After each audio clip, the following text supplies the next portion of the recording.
안녕하세요. SPI 고병기 편집장입니다. K리츠 위클리 전해드리도록 하겠습니다. 지난주 21개 리츠의 단순 평균 수익률은 0.93%를 기록했습니다.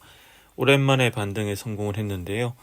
이 앞서 리츠 시장은 7주 연속 마이너스 수익률을 기록한 바 있습니다.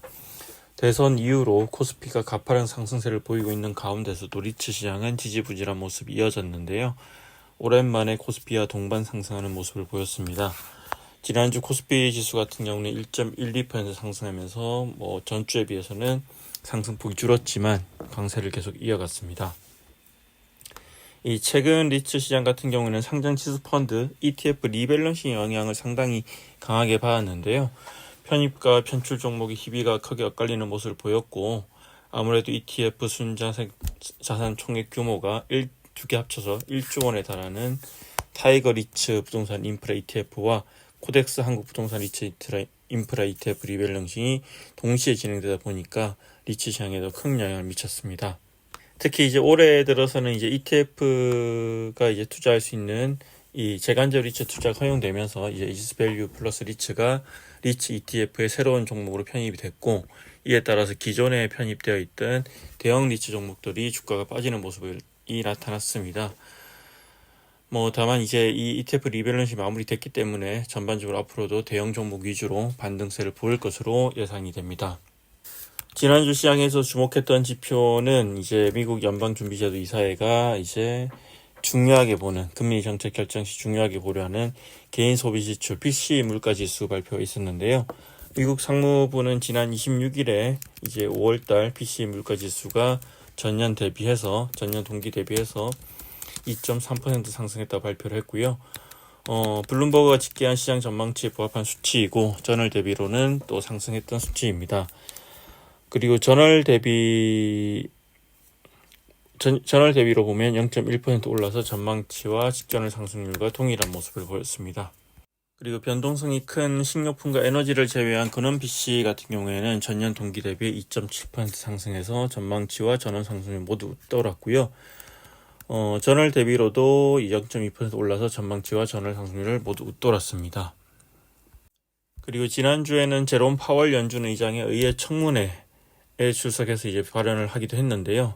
이 파월 의장은 최근 이제 관세 부담을 누가 지게 될 것인지, 인플레이션에 어느 정도 반영될지 솔직히 예측을 하기 매우 어렵다라고 이렇게 발언을 하면서 인플레이션을 예측하고 판단하기 어려운 상황이라고 강조를 했습니다. 아울러 이제 도널드 트럼프 미국 대통령이 요즘에 연일 금리 인하 압박을 하고 있지만, 그럼에도 불구하고 강한 경제 여건과 관세 인플레이션의 불확실성을 감안하면 수두를 필요가 없다며 신중한 입장을 나타냈고요. 또 최근 발표된 경제 지표는 후행적이고, 많은 경제학자들이 관세로 인해서 올해 인플레이션이 의미 있게 상승할 것이라고 전망하고 있다라고 이제 강조를 하면서 급하게 금리를 인하할 뜻이 없다는 것을 재차 강조하기도 했습니다. 다만 이런 가운데 트럼프 대통령은 계속해서 파월 의장을 압박하고 있는 상황이고요. 실제 트럼프 대통령 같은 경우 27일에도 취재진의 질의에 파월이 이를 엉망으로 해왔다고 이렇게 비판을 하면서 이제 그를 내보낼 계획이고, 내보내게 되면 누가 앉든 간에 금리를 낮출 거다, 이렇게 이제 강조를 하고 있습니다. 실제 시장에서는 이제 이 트럼프 대통령이 파월 연준 의장의 후임을 조기에 발표할 가능성이 제기되면서 기준금리 인하에 대한 기대감이 커지고 있기도 합니다.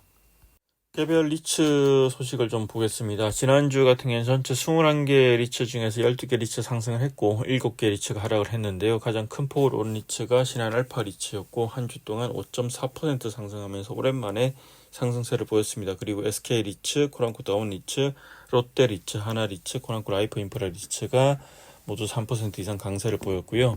ETF 리밸런싱 이후로 전반적으로 이제 반등을 이어가고 있는 것으로 풀이되어 되고, 반면에 이제 신한 글로벌 액티브 리츠라든지 JR 글로벌 리츠, 마스턴 프리미어 리츠, NH 오른 리츠, 이스 레이전스 리츠 등이 2% 이상 하락하면서 낙폭이 컸는데요.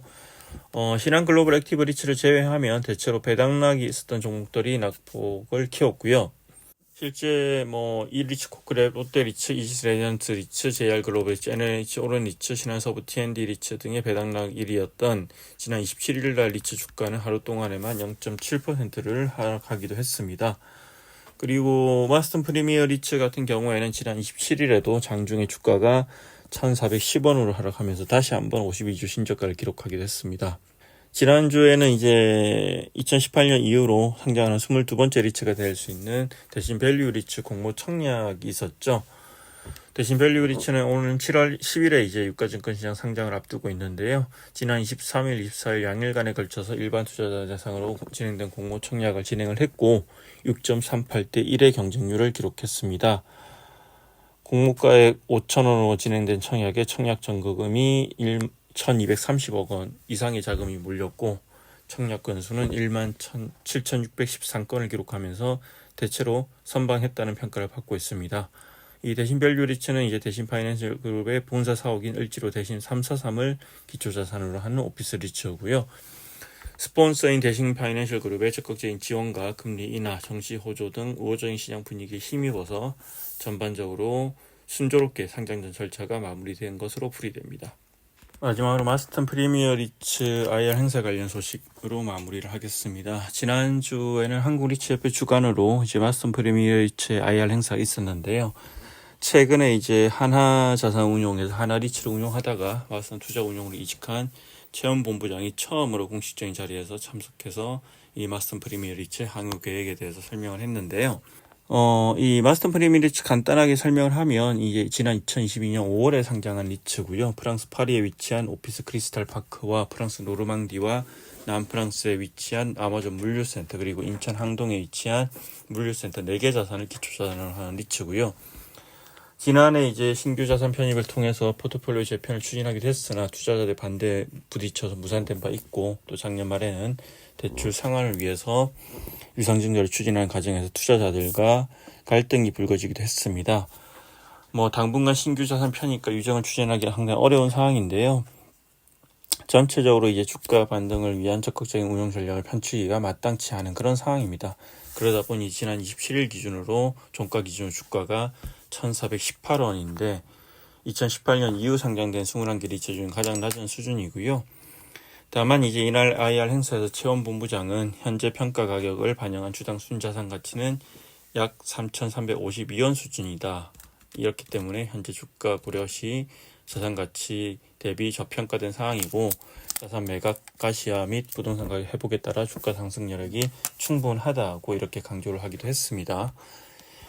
이번 IR에서는 또 향후 자산 매각 관련 스케줄도 제시를 했는데요. 일단 인천 항동물류센터 같은 경우에는 올해 하반기부터 매각 검토를 본격화할 계획이고 또 내년 하반기에는 프랑스 아마존 물류센터 그리고 그 다음에는 프랑스 크리스탈 파크 오피스 매각을 검토 추진할 계획이라고 밝혔습니다. 이상으로 K리츠 위클리 전해드렸습니다. 고맙습니다.